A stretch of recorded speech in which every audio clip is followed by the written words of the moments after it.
गुरु दक्षिणा। एक बार एक शिष्य ने विनम्रतापूर्वक अपने गुरु जी से पूछा, गुरु जी, कुछ लोग कहते हैं कि जीवन एक संघर्ष है, कुछ अन्य कहते हैं कि जीवन एक खेल है और कुछ जीवन को एक उत्सव की संज्ञा देते हैं। इनमें से कौन सा सही है? गुरु जी ने उत्तर दिया, पुत्र, जिन्हें गुरु नहीं मिला उनके लिए जीवन एक संघर्ष है, जिन्हें गुरु मिल गया उनका जीवन एक खेल है, और जो लोग गुरु द्वारा बताए मार्ग पर चलते हैं मात्र वे ही जीवन को एक उत्सव के नाम की संज्ञा देते हैं, उत्सव का नाम देने का साहस जुटा पाते हैं। गुरुजी कहने लगे, इसी संदर्भ में तुम्हें एक कहानी सुनाता हूँ, ध्यान से सुनोगे तो तुम अपने प्रश्न का उत्तर पा सकोगे। वह कहानी इस प्रकार थी। एक बार की बात है, किसी गुरुकुल में 3 शिष्यों ने अपना अध्ययन संपूर्ण करने पर अपने गुरुजी से विनती की कि उन्हें गुरु दक्षिणा में क्या चाहिए। गुरुजी मंद मंद मुस्कुराते हुए बोले, मुझे तुमसे गुरु दक्षिणा में एक थैला भरकर सूखी पत्तियां चाहिए, ला सकोगे? सूखी पत्तियां तो जंगल में यत्र तत्र सर्वत्र बिखरी ही रहती हैं। वे उत्साहपूर्वक एक स्वर में बोले, जी गुरुजी, जैसी आपकी आज्ञा। अब वे तीनों शिष्य चलते चलते एक समीपस्थ जंगल में पहुंच चुके थे, लेकिन यह देखकर उन्हें बड़ा आश्चर्य हुआ कि वहां पर सूखी पत्तियों के नाम पर तो केवल एक मुट्ठी भर पत्तियां ही शेष थी। इतने में उन्हें दूर से आता हुआ एक किसान दिखाई दिया। वे तीनों शिष्य किसान से विनम्रतापूर्वक याचना करने लगे कि वह उन्हें एक थैला भरकर सूखी पत्तियां दे दे।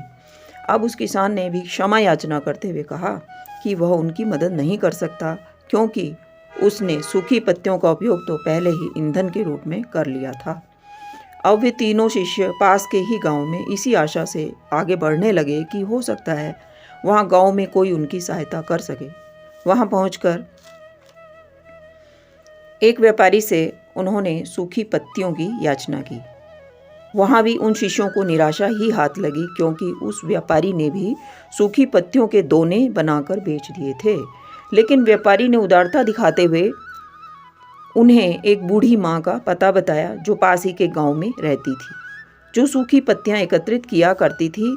पर भाग्य ने वहां पर भी इन तीनों शिष्यों का साथ नहीं दिया, क्योंकि वह बूढ़ी माँ तो उन पत्तियों से अलग अलग तरह की औषधियां ही तैयार करती थी। अब तीनों ने सिर झुका लिया। उन्होंने सोचा, बड़े आश्चर्य की बात है कि लोग सूखी पत्तियों का भी कितनी प्रकार से उपयोग कर सकते हैं। गुरुजी मुस्कुराते हुए बोले, निराश क्यों होते हो, प्रसन्न हो जाओ। यह ज्ञान कि सूखी पत्तियां भी अनुपयोगी नहीं हो सकती हैं, उनका भी अलग अलग तरह से उपयोग हुआ करता है, यही ज्ञान मुझे गुरु दक्षिणा के रूप में दे दो। अब तीनों शिष्य बड़े प्रसन्न हुए। प्रसन्नतापूर्वक गुरु जी को प्रणाम करके अपने अपने घरों की ओर चले गए। अब एक शिष्य जो इस कहानी को एकाग्रचित्त होकर सुन रहा था, उत्साह से बोला, गुरु जी, मुझे अच्छी तरह से ज्ञात हो गया कि आप क्या कहना चाहते हैं।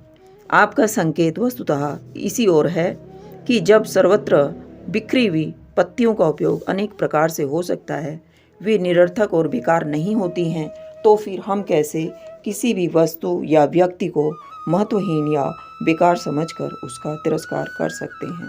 चींटी से लेकर हाथी तक, सुई से लेकर तलवार तक, सभी का अपना अपना महत्व है। गुरुजी ने प्रेम पूर्वक कहा, हाँ पुत्र, मेरे कहने का भी यही तात्पर्य है कि हम जब भी किसी से मिलें तो उसे यथा योग्य मान देने का भरसक प्रयास करें, ताकि आपस में स्नेह, सद्भावना, सहानुभूति एवं सहिष्णुता का विस्तार होता रहे और हमारा जीवन संघर्ष की अपेक्षा उत्सव स्वरूप बन सके। अंततः मैं यही कहना चाहती हूँ कि मन, वचन, कर्म, इन तीनों स्तरों पर इस कहानी का मूल्यांकन करें तो भी यह कहानी खरी ही उतरेगी। सबके प्रति पूर्वाग्रह से मुक्त मन वाला व्यक्ति अपने वचनों से कभी भी किसी को आहत करने का दुस्साहस नहीं कर सकता, और उसकी यही ऊर्जा उसके पुरुषार्थ के मार्ग की सभी बाधाओं को हर लेती है। वस्तुतः हमारे जीवन का सबसे बड़ा उत्सव पुरुषार्थ ही होता है, ऐसा विद्वानों का मत है। धन्यवाद। ओम।